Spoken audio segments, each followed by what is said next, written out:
So as I said, I have expressed my concerns and have done so also in Ankara. At the same time, we have to realize or recognize that Turkey is an important NATO ally. So it is a national decision to acquire defense systems. At the same time, I have expressed my concerns about the consequences of the Turkish decision to acquire Russian air defense system, the S-400. These systems cannot be interoperable, not be integrated into the NATO air defense system. We have an integrated air and missile defense system, and the S-400 cannot be part of that. Second, we know that the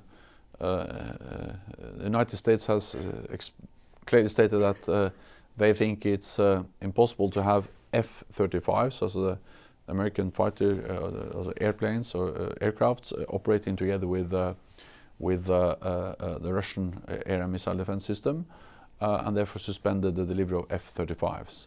And of course this is of concern for the whole alliance. And therefore I welcome the fact that there are talks to try to find a way to solve this issue.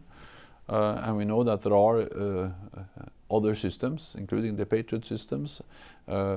France and Italy has a system called SAMP-T, and I know that there have also been some contacts between France and Italy and Turkey on that. So we support and welcome the efforts of trying to find a way to solve this issue. But I also welcome the fact that the United States and Turkey are talking together to try to find a way to solve this issue. Both are committed to NATO. I welcome the fact that President Erdogan and President Trump met in Washington, because when there are differences, as we see, for instance, on the issue of S-400, then it's important that NATO allies meet.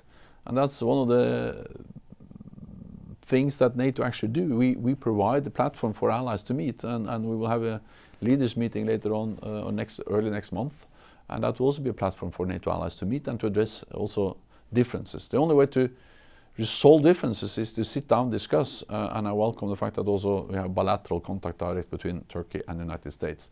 At the same time, we also saw what both President Erdogan and President Trump clearly stated yesterday, and that is that they are committed to the partnership, to working together in NATO, because they see that this is good for both Europe, Turkey, and for the United States.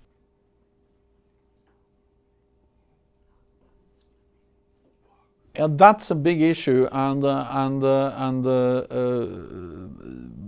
many allies have stated that it is important that this is an issue which we try to, where there's a need for more coordinated efforts and try to find a solution to the issue related to foreign fighters and also all the ISIS fighters which are in prison or in captivity in northern Syria.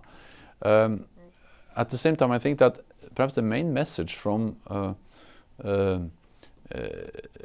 NATO allies is that we need to try to find ways to train local forces, as we for instance do in Iraq or also Afghanistan, because prevention is better than intervention. If you can enable local forces to fight terrorism themselves, to stabilize their own countries, that's in the long run the best way to also fight terrorism. We stand together in NATO despite differences. One of the main issues I discussed with the President was of course the issue of burden sharing in the alliance, defense spending. And the good news is that we are making real progress. We have seen a significant change. Before, allies were cutting defense budgets. Now they are adding billions to their budgets, and by the end of next year, NATO allies in Europe and Canada will have added 100 billion, or actually more than 100 billion, to their defense spending over that 4-year period. And now we will have 9 allies, more than we have recorded for many, many years, meeting the guideline of spending 2% of GDP on defense. So we are moving in the right direction. It's obvious that when we have 29 allies from both sides of the Atlantic, we don't agree on all issues. Actually, this is a domestic US issue, and it's not for me or NATO to have any opinion about that. What I can say is that all NATO allies stand in solidarity with Ukraine. We provide strong political support, practical support. We stand up for their territorial integrity, for their sovereignty, and we provide practical support, helping them to modernize their security and defense institutions. Allies provide training for their armed forces. We help them with command and control, cyber, and just a couple of weeks ago, the North Atlantic Council, also NATO's highest body, and we visited Ukraine, Kiev. We met with the President Zelensky. We were in Odessa, where we were also helping them with their naval capabilities, their maritime academy. So NATO allies provide strong support, help the Ukrainians, because we strongly believe that the aggressive actions of Russia are unacceptable, and the best way to show that is to support Ukraine, and that's exactly what we're doing. So how important to Ukraine is US military assistance? The support from all NATO allies, including the support from the United States, is of course of great importance.